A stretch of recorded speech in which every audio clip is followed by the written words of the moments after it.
Who is tightening the noose around your debt? Who inflates the price of everything you need, then watches the system crack, only to buy the pieces back for cents on the dollar? Who turns your home, your time, and even your future labor into collateral for a game you were never invited to play? You've been told this is just the market. It isn't. It's a cycle designed to extract wealth from millions while enriching a tiny fraction at the top. Welcome to the hidden mind. This is the story society was never meant to tell you.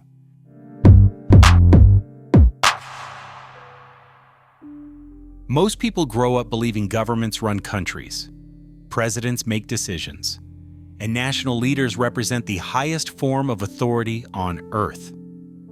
In the United States, people often assume the Oval Office is the throne of global power. They imagine Russia, China, Germany, or the UK as competing empires whose leaders shape the direction of history. But that is only the surface. The real stage is built somewhere else, and the actors you see are not the ones who wrote the script. Behind every administration, every policy shift, and every economic boom or collapse, there are institutions whose influence never appears on a ballot box. They control the two things that determine the fate of every nation: credit and liquidity.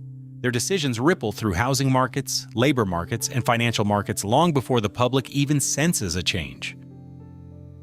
You think nations rise and fall because of ideology. But in reality, the fate of over 190 countries can be reduced to 5 words: debt, tax, inflation, interest, and control. These forces shape wars, recessions, bubbles, political conflicts, and the prosperity or suffering of entire populations. And once you understand them, your worldview shifts. What looks like chaos becomes a pattern. What seems accidental becomes deliberate. What feels personal turns structural. This is not about left versus right, east versus west, or government versus business. It is about a cycle. Ancient, repetitive, elegant, and ruthless. The sheep-shearing cycle. Think of the global economy not as a marketplace, but as a farm. And on this farm, the citizens are sheep.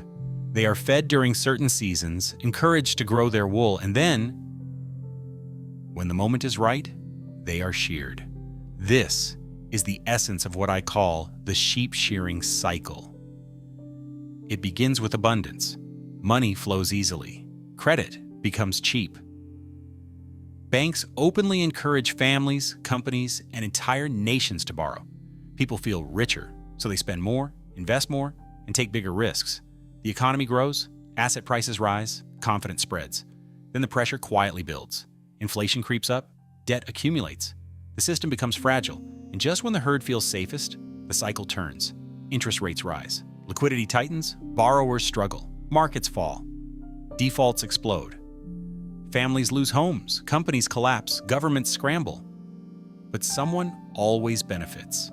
The same institutions that created the boom now accumulate assets at the bottom.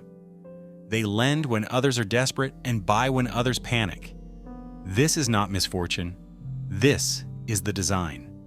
The sheep-shearing cycle is not about money. Money is only the tool. The real assets being harvested are land, labor, time, and freedom. The cycle begins with a simple move: cut interest rates. When central banks lower rates, borrowing feels cheap. Companies expand. Families buy homes. Investors chase returns. Money floods into the system and growth accelerates. During the 2000s, this step triggered one of the largest housing booms in U.S. history. Mortgage rates fell. Banks loosened lending standards. Home buyers took out loans they could barely understand. Asset prices soared, and the entire nation felt wealthier. Next comes the expansion phase.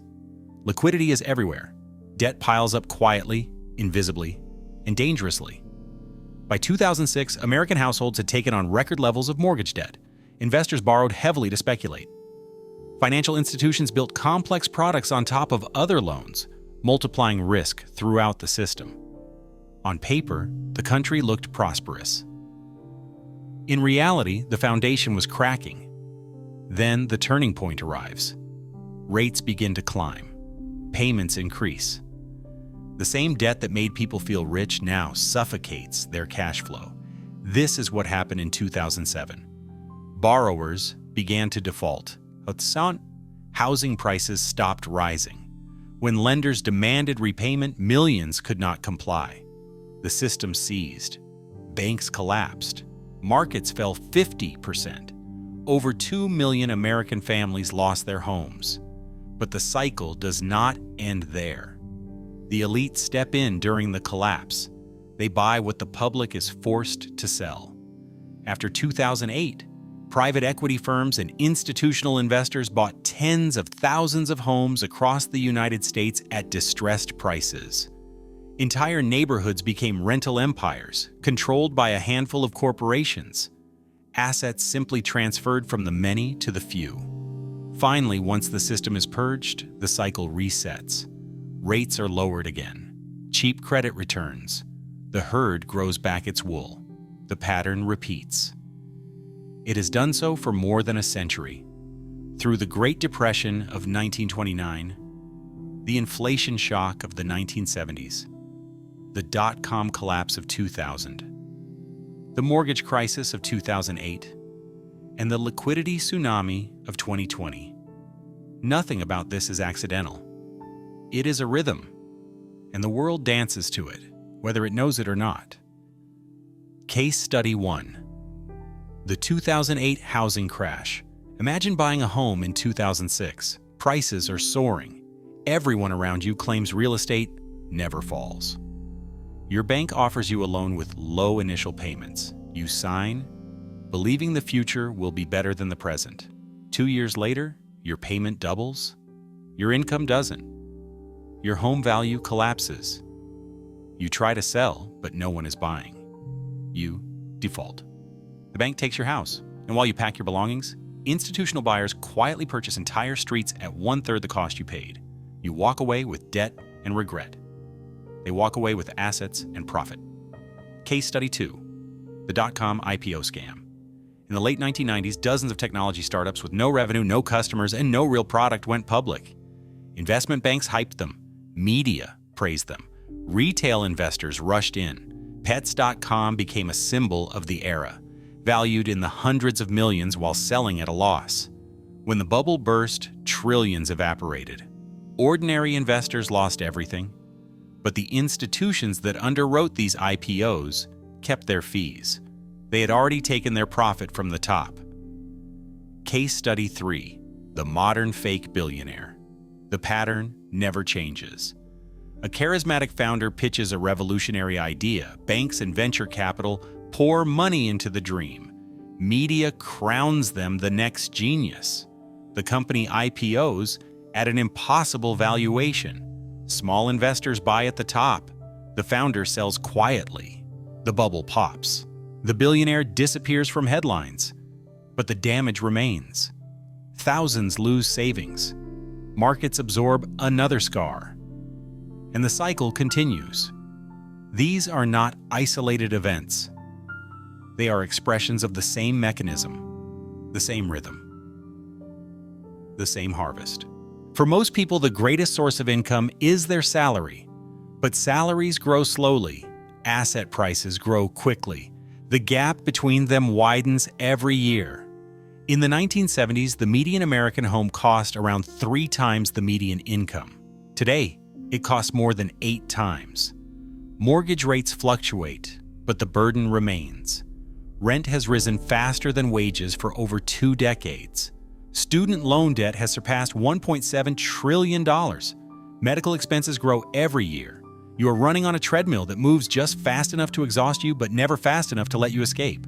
The wealthy, however, do not rely on wages. They rely on assets. Stocks, real estate, private equity, businesses. Assets rise when inflation rises. Assets rise when liquidity rises. Assets rise when credit expands. Every part of the system is designed so that asset holders win and wage earners chase shadows.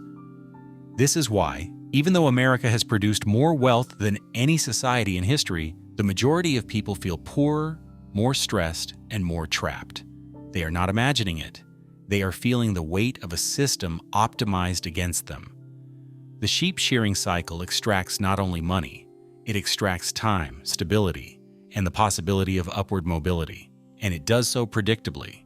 Stage 1, quiet recovery. This is the phase no one notices. Liquidity is added slowly. Banks rebuild reserves.